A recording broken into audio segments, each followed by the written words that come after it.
Hey there smartphone fans, this is Steven Fox, and after your long and patient wait I now have the complete in-depth Elephone S8 video review for you. If you're just tuning in, you're on the right place if you want an honest and detailed review of the Elephone S8. And if you're a subscriber, you've been waiting for this for around 2 weeks since my unboxing and my first impressions video were out last week. Right, let's get things started. About the design, I actually have no gripes with the build quality and design of this phone. It's, as far as the pricing goes, perfect for me.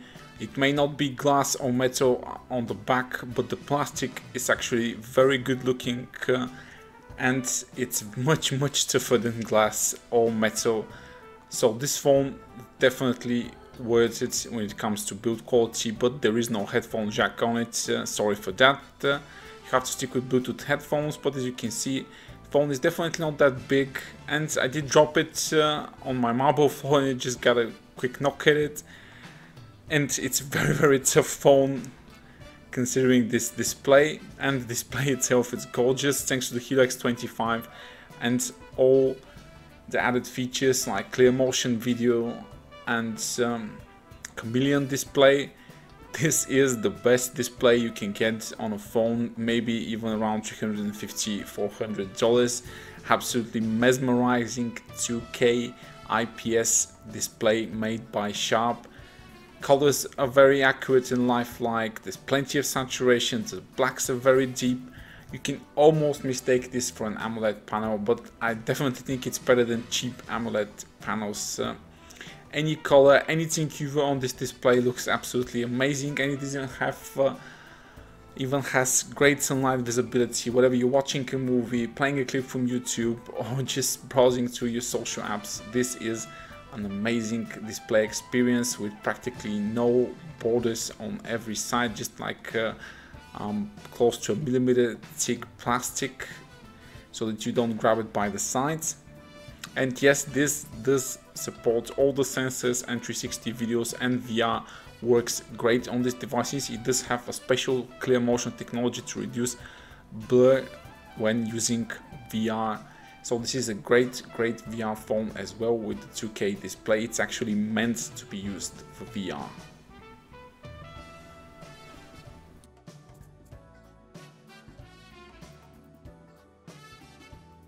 And as I said, the display is not only great for media, but it's also great for everyday usage. Browsing through my Tumblr, Twitter and Imgur just never felt so good. With the Elephone S8's amazing 6-inch, very thin bezel LCD panel on board. You can check out the colors are absolutely amazing when viewing your regular stuff, so everything you view will look much better. And now let's check the audio quality from the main speaker and watch some more video of the display as well.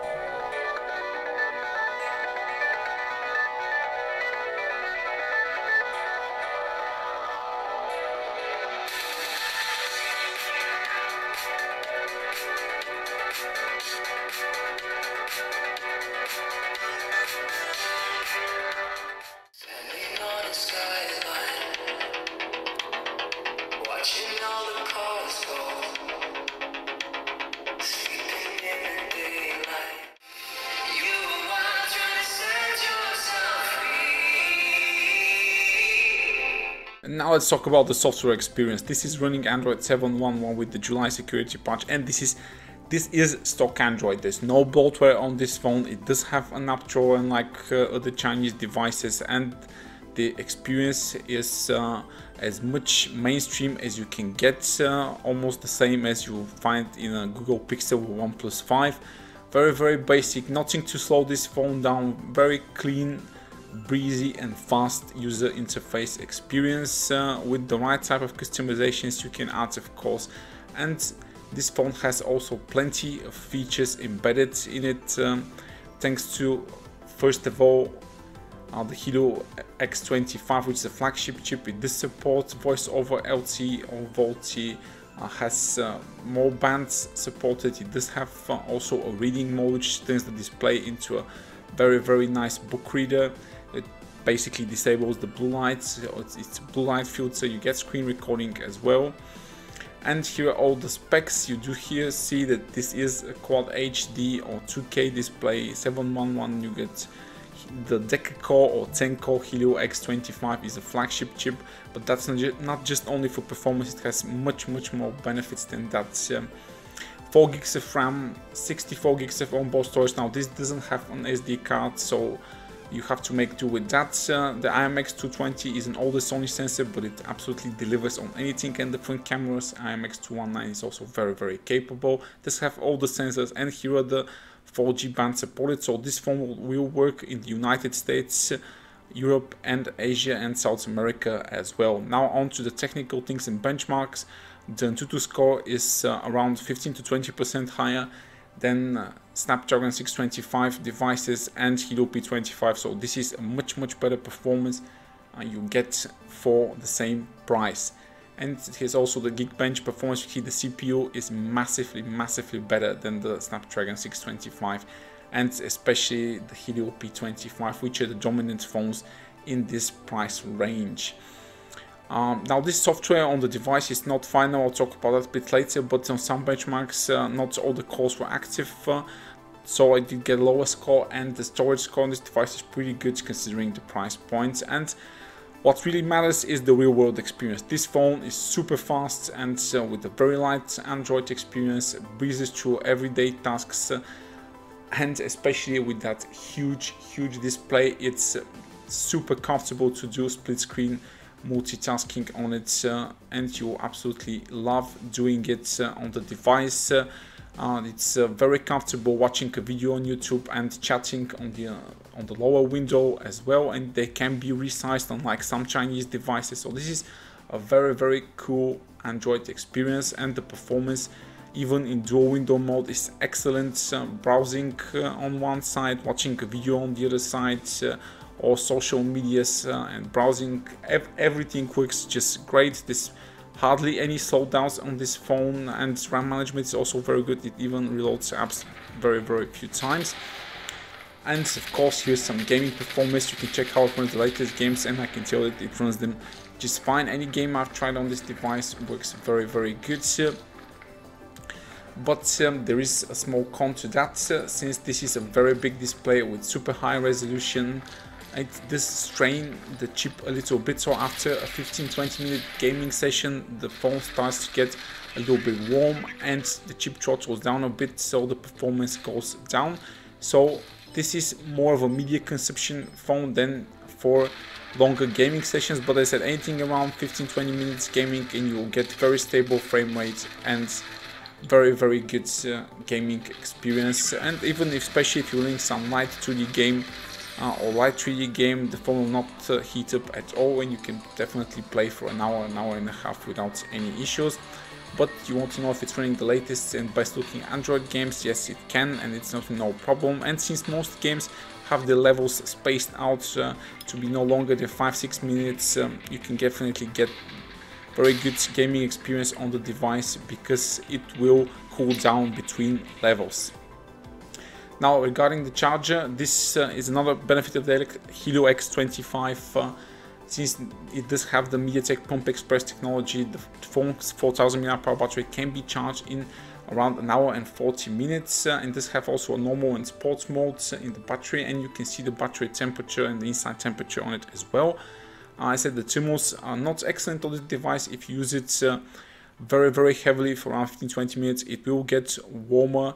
But the good news is the screen on time is very good on this device. If you think in actual terms, I was able to get around somewhere between 3 and 4.5 hours with my heavy usage with some gaming and mostly video watching on this device. And if you're watching video from the device itself, you can even go to around 8 or 9 hours of just pure movie watching from the storage itself. There weren't any groundbreaking bugs with the software, but it's not final, and there were a few small ones. The first one is that when you're shooting a picture, sometimes the camera does not produce a thumbnail image and you cannot view the image. But after I cleaned the cache and the data from the camera app, this bug disappeared. So if you have that, just do this quickly and it will be more than fine. But the biggest software problem is that the always-on display feature just doesn't currently work. Since this phone does not have an LED notification light, it was very unfortunate that always-on doesn't work.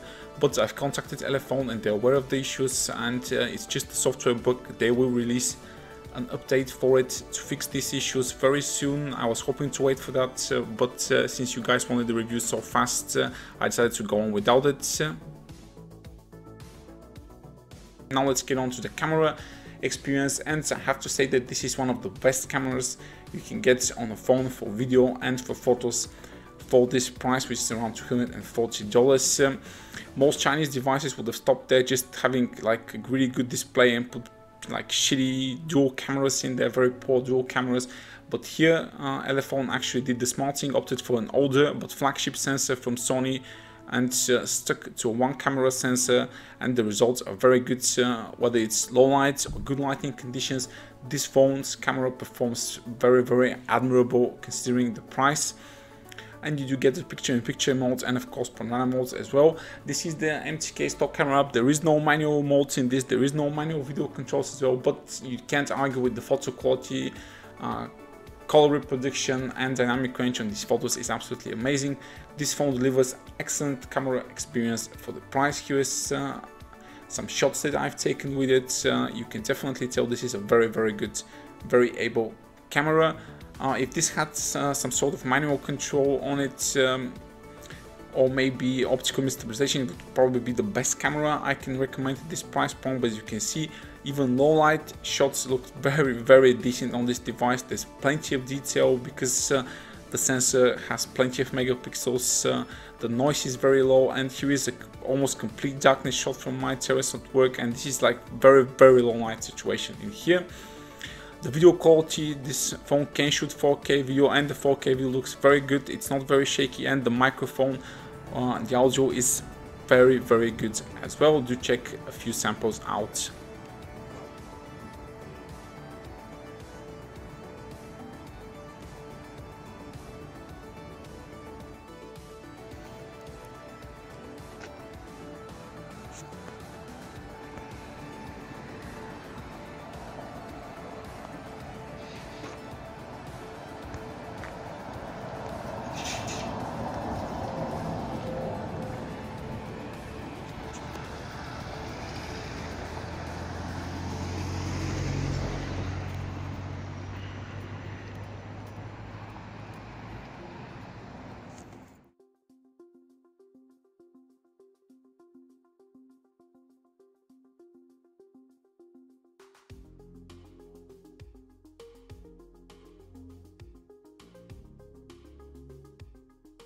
After such a great main camera experience, you would think that the front camera is bad.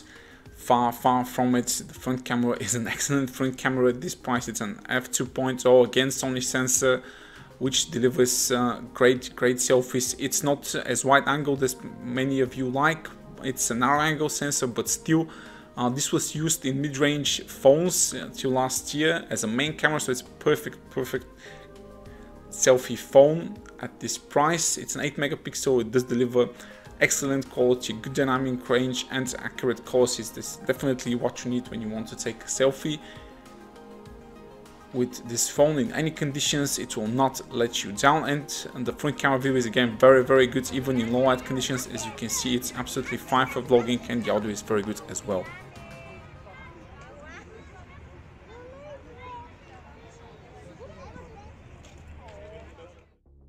And now let's sum it all up for the Elephone S8.